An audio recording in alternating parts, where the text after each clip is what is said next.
오늘 또 참 좋은 날, 세상은 어수선하고 날씨는 추워도 예수님 때문에 참 좋은 날, 성스러운 주일 아침입니다. 오늘 또 주님 앞에 나와 예배하는 사랑하는 귀한 교우 여러분들에게 주님의 크신 은혜와 은총과 축복이 함께하기를 소망합니다. 우리 옆에 분과 뒤에 분과 인사하십니다. 반갑습니다. 잘 오셨습니다. 주의 이름으로 축복하고 환영합니다. 반갑습니다. 설 연휴들은 잘 보내셨는지 모르겠네요. 우리 주변엔, 이제 저를 보세요, 권사님. 우리 주변엔 참 많은 사람들이 있지만 때로는 나에게 유익이 되는 사람도 있고 때로는 나에게 손해가 되는 사람도 있습니다. 그런데 인생사가 살다 보니까 유익한 사람만 만나면 좋은데 손해가 되는 사람도 어쩔 수 없이 만날 수밖에 없는 상황이 되기도 합니다. 정작 내 인생에 가까이 해야 할 사람은 누구인가? 그리고 멀리 해야 할 사람은 누구인가? 오늘 본문을 통해서 함께 은혜를 나누려고 합니다. 어떤 사람하고 있으면 참 시간 가는지 모르고 즐거워요. 대화도 잘 통하고 기분도 좋아지고 막 자존감도 올라가고 주변이 밝아지는 것 같은 느낌을 받는데, 또 어떤 사람하고 있으면 마치 검은 먹구름이 밀려오는 듯한 불안감, 답답함이 밀려올 때가 있습니다. 심지어는 내 자아가 흔들리는 느낌마저 들 때도 있습니다. 그러면 과연 우리가 어떤 사람과 가까이 해야 하고 어떤 사람과 멀리 해야 할까?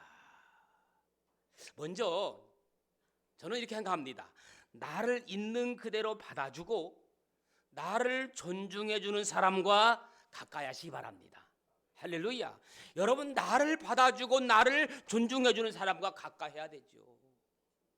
인정해주지도 않고 무시하는 사람하고는 웬만하면 피하는 게 좋아요. 이런 말이 있습니다. 참고적으로 기억하면 좋을 것 같아요. 가장 무서운 사람은 나의 단점을 알고 있는 사람이고, 가장 경계할 사람은 두 마음을 품고 있는 사람이며, 가장 간사한 사람은 타인을 필요할 때만 이용해 먹는 사람이다. 가장 나쁜 친구는 잘못한 일에도 꾸짖지 않는 사람이고, 가장 해로운 사람은 무조건 칭찬만 해주는 사람이며, 가장 어리석은 사람은 잘못을 되풀이하는 사람이다. 가장 나약한 사람은 약자 이외에 군림하고 있는 사람이고, 가장 불쌍한 사람은 만족을 모르고 욕심만 부리는 사람이며, 가장 불행한 사람은 불행한 것이 무엇인지 모르는 사람이다. 가장 추잡한 사람은 양심을 팔아먹는 사람이고, 가장 큰 배신자는 마음을 훔치는 사람이며, 가장 나쁜 사람은 나쁜 일인 줄 알면서 나쁜 일을 하는 사람이다. 자, 오늘 본문에 소개하고 있는 르호보암은 멀리 해야 할 사람과 가까이 해야 할 사람을 제대로 분별하지 못하여 이스라엘을 분열시키고 역사적인 참사를 낳은 대표적인 인물입니다. 여러분, 르호보암이 어떤 사람입니까? 르호보암은 이스라엘의 4대 왕으로 솔로몬의 아들입니다. 그런데 솔로몬의 아들 르호보암이 나라를 분열로 만든 분열 왕국의 첫 번째 왕입니다. 여러분, 솔로몬이 어떤 사람입니까? 르호보암의 아버지 솔로몬이 어떤 사람입니까? 위대한 업적을 남겼음에도 불구하고 솔로몬의 대를 이을 사람이 없었다는 겁니다. 그렇게 많은 지혜와 능력을 가지고 있었음에도 불구하고 솔로몬은 자녀 교육을 실패했다고 할 수 있습니다. 여러분이 알고 있는 것처럼 솔로몬은 1000명의 여자를 두었으니 한 여자가 한 명의 자녀만 낳아도 몇 명입니까? 그런데 그렇게 많은 자녀가 있음에도 불구하고 르호보암이 괜찮다고 생각할 정도로 솔로몬의 자녀 가운데 쓸만한 자녀가 한 사람도 없었습니다. 그래서 어쩔 수 없이 솔로몬은 그의 아들 르호보암이 괜찮다고 생각하고 세자로 책봉했는데 문제가 어디 있었느냐? 르호보암의 어머니가 문제였어요. 그 어머니는 암몬 여자였습니다. 암몬 여자라는 건 뭡니까? 우상을 숭배하는 여인이었다는 겁니다. 암몬 여자 나아마라는 여인이었습니다.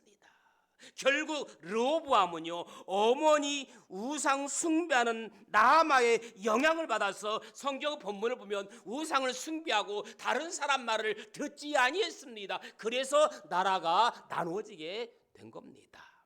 자, 르호보암은요, 자신 앞에 크고 작은 일이 있을 때마다 하나님께 묻지 않았습니다.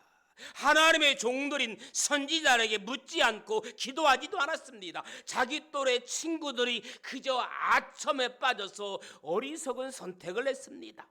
그래서 그의 잘못된 판단과 행동으로 인하여 유다 지파와 베냐민 지파를 제외한 10지파는 여로보암을 왕으로 세워 북왕국 이스라엘을 건국했고, 그리고 르호보암은 두 지파 유다와 베냐민 지파 두 지파만의 왕이 됩니다. 그런데 이런 분열 직후에 르호보암은 곧바로 전쟁에 돌입합니다. 그때 하나님께서 오늘 본문에 보니까 선지자 누구 스마야를 통하여 뭐라고 합니까? 동족과 싸우지 말고 얼른 집으로 돌아가라. 형제끼리 같은 민족끼리 싸우는 것은 있을 수 없다. 돌아가라. 이 선지자 스마야를 통해서 르호보암에게 요구했지만 르호보암은 전쟁을 포기하지 않습니다. 결국 어떻게 됐을까요? 전쟁에서 이겼을까요? 졌을까요? 잘 모르시겠습니까? 아니, 하나님 말씀 듣지 않고 선지자의 말을 듣지 않았는데 전쟁이 이길 리가 없죠. 대패합니다. 오늘 본문이 그 내용을 기록하고 있어요. 오늘 본문에 보면 르호보암이 하나님과 멀어지는 삶의 비극에서부터 시작됩니다. 오늘 1절 어떻게 시작합니까? 한번 1절 읽어봅시다. 시작. 르호보암의 나라가 견고하고 세력이 강해짐에 그가 여호와의 율법을 버리니 온 이스라엘이 본받으니라. 이게 문제예요. 처음에는 나라가 견고하고 세력이 강해지니까 여호와의 율법을 버리고 하나님을 버렸다고 했습니다. 따라합시다. 하나님과 멀어진 삶의 비극. 여러분, 내가 하나님을 버리면 하나님도 나를 버린다는 사실이에요. 내가 하나님을 버리면 하나님은 나를 끝까지 버리지 아니고 책임져 주시는 줄 알고 있는데 오늘 본문에 보니까 내가 하나님을 버리면 하나님도 나를 버린다는 말씀이 있거든요. 비록 나라가 나누어지기는 했지만 그런 중에도 하나님은 은혜를 베푸셔서 1절에 보니까 르호보암의 왕위가 튼튼해지게 하시고 왕권도 안정되게 해주셨습니다. 또 군사적으로 강력해지고 물질적으로 풍요로워지게 해주셨습니다. 그러자 그는 무엇을 버렸어요? 여호와의 율법을 버렸다고 했습니다. 여기서 버렸다는 말은 뭡니까? 관계가 끊어졌다는 이야기입니다. 배반했다는 이야기입니다. 이율 배반입니다. 한마디로 세상적이고 인간적인 성공과 안정이 신앙적으로서 퇴보하는 결과를 낳았다는 겁니다. 앞에 11장을 넘어가 보면 앞장에 보니까 11장 17절에 이런 말씀이 있습니다. 그러므로 3년 동안 유다 나라를 도와 솔로몬의 아들 르호보암을 강성하게 하였으니 이는 무리가 3년 동안을 다윗과 솔로몬의 길로 행하였습니다. 다윗과 솔로몬의 행적을 보고 3년 동안은 르호보암이 강성했습니다. 여러분, 르호보암은 3년 동안에는 비교적 하나님께 순종했고 나라가 안정되는 듯 했으나 즉위 4년째부터 타락을 걷게 됩니다. 거기에는 누구 어머니의 우상 숭배의 영향도 있다고 봅니다. 그러면 르호보암이 여호와 율법 하나님을 버리고 어떻게 했을까요? 여러분 열왕기상에 보면 정확하게 나와 있어요. 제가 읽어드립니다. 열왕기상 14장 23절에 보니까 이는 그들도 산 위에와 모든 푸른 나무 아래에 산당과 우상과 아세라상을 세웠음이라. 우상을 섬겼다는 겁니다. 각종 우상을 산당을 세워놓았다고 하는 겁니다. 르호보암은 산당과 우상과 아세라 목상을 섬겼습니다. 여러분 하나님을 떠난 것까지는 그럴 수 있다 칩시다. 그런데 하나님이 제일 싫어하시는 것이 우상 숭배인데 르호보암이 우상 숭배를 합니다. 그러자 어떤 일이 일어났습니까? 오늘 5절 한번 읽어봅시다. 5절 시작.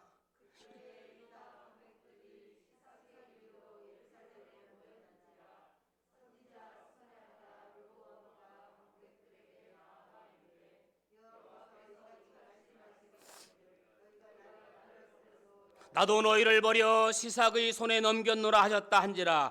여호와께서 이같이 말씀하시기를 너희가 나를 버렸으므로 나도 너희를 버려 시삭의 손에 넘겼노라. 이 메시지를 전해들은 이스라엘 백성들과 방백들은 왕이 스스로 겸비하여 이르되 여호와는 의로우시다 6절에 고백을 합니다.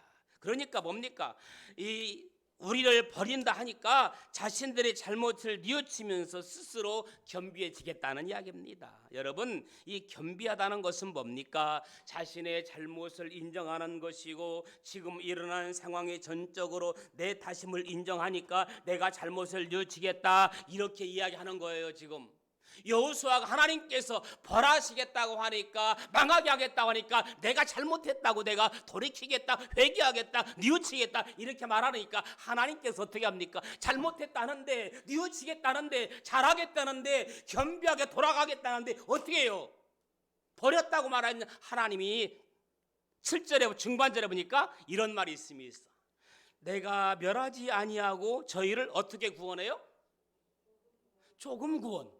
여러분 이 조금 구원이면 구원이지 조금 구원은 뭡니까? 자, 아무리 생각해봐도 저도 의아해요. 여러분 조금 구원이 뭐예요?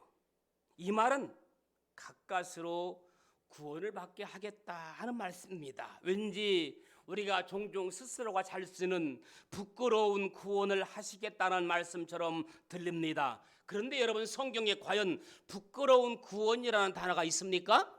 묻고 싶어요. 부끄러운 구원이 있을까요? 구원이면 구원이지 부끄러운 구원이 있나요?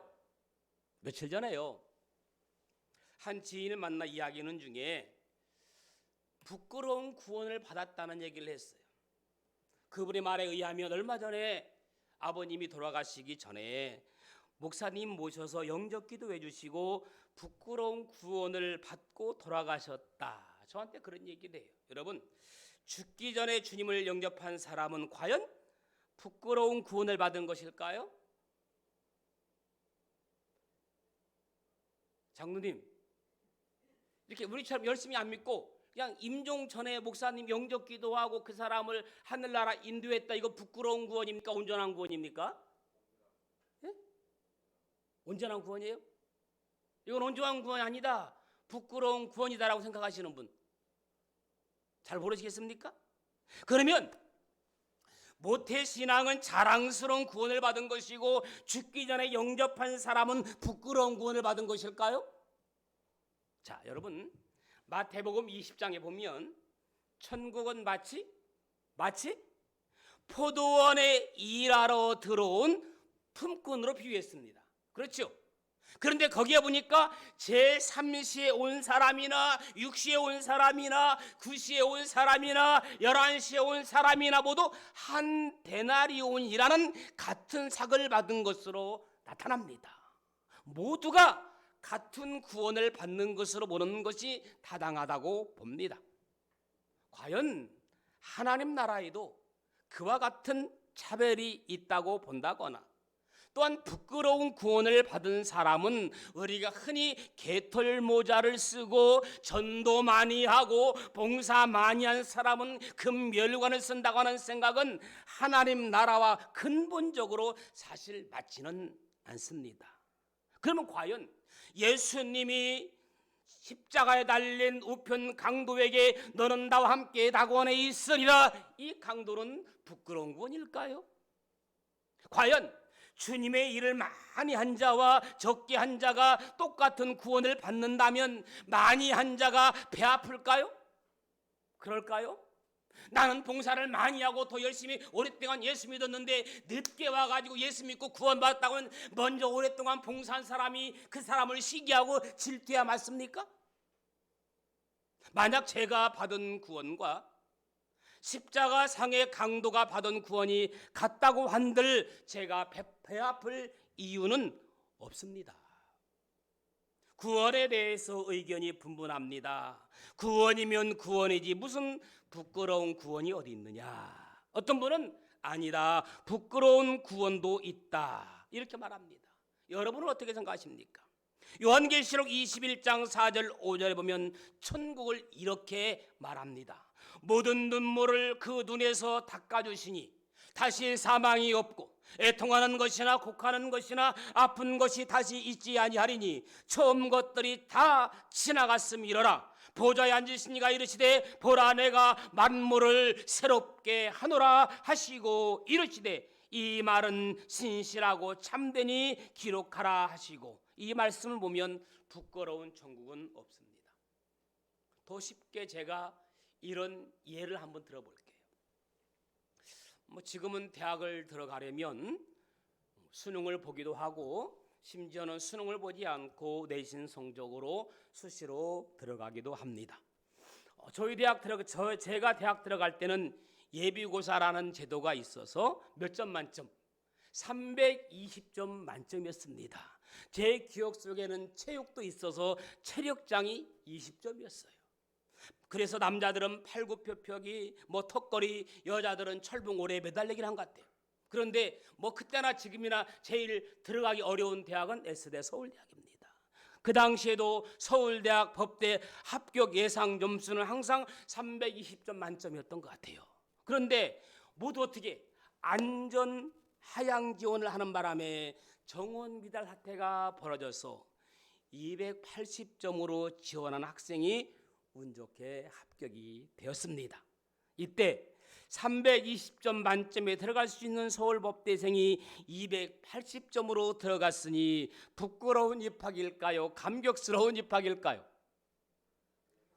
이렇게 말하면 부끄러운 입학이라고 말하는 사람도 틀림없이 있습니다. 걔는 공부를 잘해서 들어간 것이 아니라 운이 좋아서 들어갔다라고 말할 것입니다. 배 아파하는 사람도 틀림없이 있을 겁니다. 그런데 그때 신문 보도에는 부끄러운 입학이라고 하지 않고 그 가정에 경사 났다고 돼지를 잡고 온 동네 사람들과 친치들을 청해서 큰 잔치를 베풀었다고 신문에 난 적이 있습니다. 다시 말씀드립니다. 부끄러운 구원은 없습니다. 에베소서 2장 8절에 보니까 너희가 그 은혜로 인하여 믿음으로 말미암아 구원을 얻었나니 이것은 너에게서 난 것이 아니라 하나님의 선물. 여러분, 구원은 선물입니다. 결론적으로 예수를 구세주로 믿어 어린 양의 생명책에 기록된 사람은 모두 다 천국에 들어간다는 것만 기억하시면 됩니다. 분명히 요한계시록 21장 27절에 기록되어 있습니다. 다시 말씀드립니다. 부끄러운 구원은 없습니다.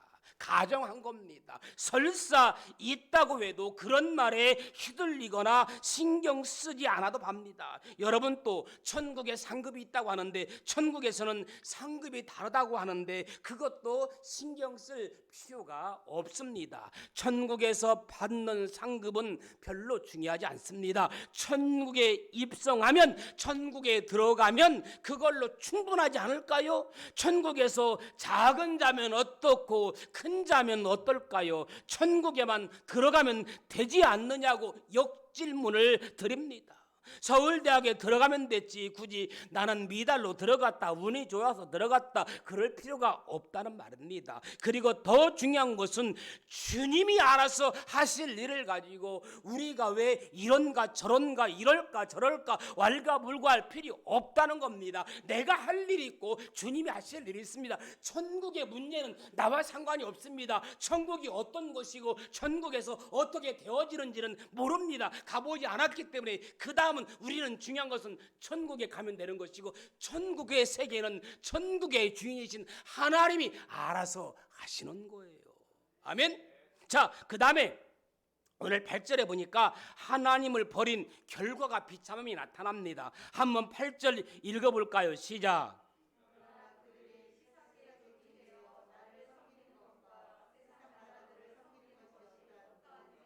예, 시삭의 종이 되어 나를 섬기는가 세상 나라들을 섬기는 것이 어떠한지 알게 되리라. 하나님께서 르호보암과 유다의 죄를 반드시 징계하겠다는 말이에요. 그 징계가 무엇입니까? 하나님은 그들이 시삭의 종이 되어 보아야 나를 섬기는 것과 세상 나라들을 섬기는 게 어떻게 다른지 깨닫게 될 것이다라는 겁니다. 즉 하나님을 멀리하고 사람을 가까이 했으니 그들이 원한 대로 시삭이라는 사람의 종이 되어보면 하나님을 멀리하는 것이 얼마나 어리석고 잘못된 일이었는지 알게 하셨다는 겁니다. 오늘 본문은 읽지 않았지만 9절에서부터 11절 보면 어떤 일이 벌어졌는지 상세하게 기록되어 있습니다. 9절부터 11절에 보니까 시삭 왕이 예루살렘에 들어와서 성전에 들어와 가지고 성전의 보물과 왕실 보물을 하나도 남기지 않고 다 털어갔다고 했습니다. 무슨 말입니까? 일반 백성들이 출입할 수 없는 성전, 그리고 대제사장도 1년에 한 번밖에 출입할 수 없는 지성소까지 이방인들에게 짓밟혀서 거룩한 성물들을 강탈당하는 일이 벌어졌다는 말입니다. 어떤 점에서 나라가 짓밟히는 것보다 더 일어나서는 안 될 일이 벌어진 거죠. 9절, 15절, 16절에 보니까 또 그들은 솔로몬이 만든 무엇을 가져갔다고 했습니까? 금 방패들도 가져갔다고 했습니다. 솔로몬이 만든 금 방패들은 뭡니까? 이스라엘의 대표적인 자랑거리였습니다. 상징이었습니다. 이스라엘의 모든 것들을 다 빼앗겼던 겁니다. 오늘 본문에 보니까 그 자랑거리를 시삭에게 빼앗겼다는 것은 곧 이스라엘이 흥왕기가 끝났음을 시사합니다. 그 뒤 르호보암은 어떻게 했습니까? 금방패를 뺏기니까 금방패 대신에 놋방패를 만들었다고 했습니다. 즉 금방패로 상징되는 이스라엘이 흥왕기가 끝나고 놋방패로 상징되는 쇠퇴기가 시작된다는 겁니다. 이제는 죽음이 시작된다는 거예요. 망함이 시작된다는 겁니다. 퇴보의 길로 걷고 있다는 겁니다. 그래도 감사한 것은 뒤늦게라도 르호보암이 잘못을 뉘우쳤기 때문에 주께서 진노를 거두시고 그를 완전히 멸하지는 않으셨다. 오늘 본문은 그렇게 표현한 겁니다. 이러한 본문이 우리에게 말하는 것이 무엇입니까? 하나님을 가까이 하는 것과 멀리하는 삶의 결과가 얼마나 다른지 똑바로 보라는 겁니다. 그러므로 성도 여러분, 종종 주님의 말씀에 순종하는 것이 답답하고 구속당하는 것 같아서 싫다며 불순종합니다만, 그러나 주님을 멀리한 것으로 인한 상실, 구속된 삶의 상황은 그보다 훨씬 더 복잡하고 어렵고 힘든다는 점을 아시기 바랍니다. 그러므로 어려워도 힘들어도 때로는 고난의 길이어도 끝까지 주님 바라보며 전국 바라보며 달려나가기를 예수님의 이름으로 축원합니다. 오늘같이 날씨도 춥고 그럴 때는 움츠리고 싶고 오늘 한번 쉬고 싶은 마음도 솔직히 있을 거예요. 물론 주일 한번 빠졌다고 해서 하나님께서 화를 내시고 너 이번 주일 빠졌으니까 하나님께서 책망하라 그러지는 않습니다. 그럼에도 불구하고 우리가 주님 앞에 예배드리는 마음의 자세를 주님이 기뻐하신다는 겁니다. 그러나 사랑하는 여러분, 주님 앞에 충성된 성도들 되기를 소망합니다. 저는 이렇게 말씀드리고 싶어요. 하나님과 친밀함을 유지하라. 한번 따라합시다. 하나님과 친밀함을 유지하라. 가까워지라는 얘기예요. 사람이요, 가까운 사람은 편해요. 부담이 없습니다. 시편 73편 28절에 보니까 하나님께 가까이함이 뭐라? 내게 복이라. 여러분, 복된 사람과 가까이하면 복을 받고요, 복되지 못한 사람을 가까이하면 화를 받게 됩니다. 지금 여러분은 누구를 가까이하고 있습니까? 하나님께 가까이함이 되게 복이라. 하나님은 자기를 가까이하는 자에게 하늘의 신령한 복과 땅의 기름진 복으로 채워주실 줄로 믿습니다. 하나님께 가까이함이 왜 복이 되느냐? 하나님만이 나의 구원자가 되시기 때문입니다. 하늘에서나 땅에서 나를 도울 자가 주밖에 없기 때문입니다. 하나님을 가까이하는 자에게 좋은 것으로 주신다고 했습니다. 다윗은 하나님이 여호와가 나의 목자가 되시면 뭐라고 고백합니까? 부족함이 없다고 했습니다. 여호와는 나의 목자시니 내게 부족함이 없으리라. 하나님과 가까이하면 하나님이 모든 것을 책임져 주시더라고요. 돈 많은 사람과 가까이하면 그 사람이 돈을 많이 쓰게 되어 있어요. 여기서 친밀하심이란 말은 뭡니까? 비밀 회담이라는 뜻도 있습니다. 그래서 여호와의 친밀하심이 그를 경외하는 자에게 있습니다. 여러분, 하나님은 하나님을 경외하는 자들에게 비밀을 말씀하실 정도로 친밀하게 대해져요. 여러분, 비밀은 어떤 사람에게 이야기합니까? 정말 친밀한 사람에게요, 믿는 사람에게요. 그런데 그렇게 믿는 사람에게 이야기해도 나중에는 배신하는 경우가 있습니다. 하나님은 경외하는 사람에게는 비밀을 말씀하실 정도로 친밀하게 대하신다고 했어요. 예를 들어 볼까요? 창세기 18장에 보면 누가 나와요? 아브라함이 나와요. 아브라함이 헤브론 근처에 살고 있을 때 날이 아주 뜨거운 시간에 세 사람이 아브라함 집 앞으로 지나가고 있습니다. 그러자 아브라함은 그들을 자기 장막으로 영접하여 극진히 대접합니다. 그런데 그들 가운데 누가 계셨느냐? 하나님이 계셨어요. 천사를 대접한 거예요. 아브라함이 극진한 대접을 받은 후에 하나님은 아브라함에게 사라가 내년 이맘때 아들을 낳게 될 것이라 비밀을 이야기해줘요. 그리고 앞으로 소돔과 고모라가 멸망당할 것이라는 사실을 아브라함에게 알려줘요. 이때의 상황은 창세기 18장 17절에 보니까 내가 하려는 것을 아브라함에게 숨기겠느냐? 이렇게 나를 지극히 대접하고 나 외에는 다른 사람이 없다고 나만 섬기는 너에게 내가 무엇을 숨기겠느냐? 하나님은 심판의 비밀을 아브라함에게 털어놓으셨습니다. 그만큼 아브라함과 친밀하셨다는 말입니다. 야고보서 2장 23절에 보니까 그는 하나님의 벗이라 칭함을 받았나니. 하나님은 아브라함을 당신의 벗 친구라고 여겼습니다. 그래서 심판에 대한 이야기까지 털어놓으셨습니다.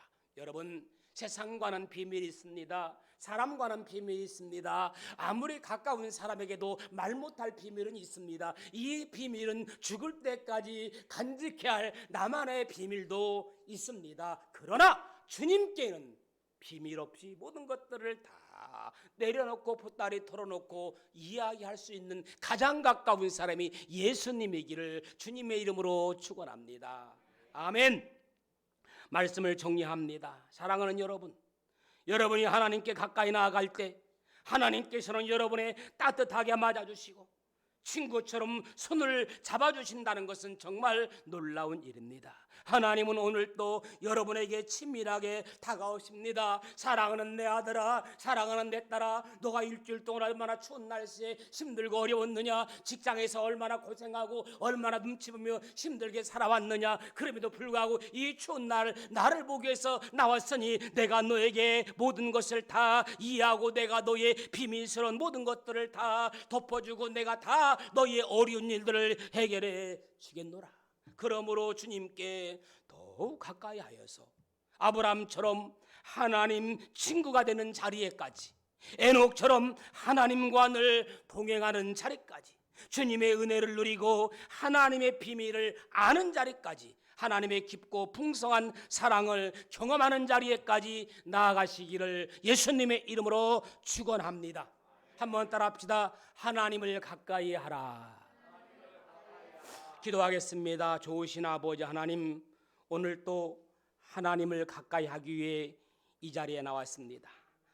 나의 고민, 나의 염려, 근심도 가지고 왔습니다. 나의 염려와 근심, 고민 그 누구에게도 말할 수 없지만 주님이 가장 가깝기에, 아브라함의 친구가 되었던 주님, 내 친구이기에 내가 주님 앞에 고백하며 털어놓습니다. 내 아픔, 내 상처 모든 것들 받아주시고 응답하여 주시고 늘 하나님을 가까이 하는 복의 사람 되게 하여 주옵소서. 예수님의 이름으로 기도합니다.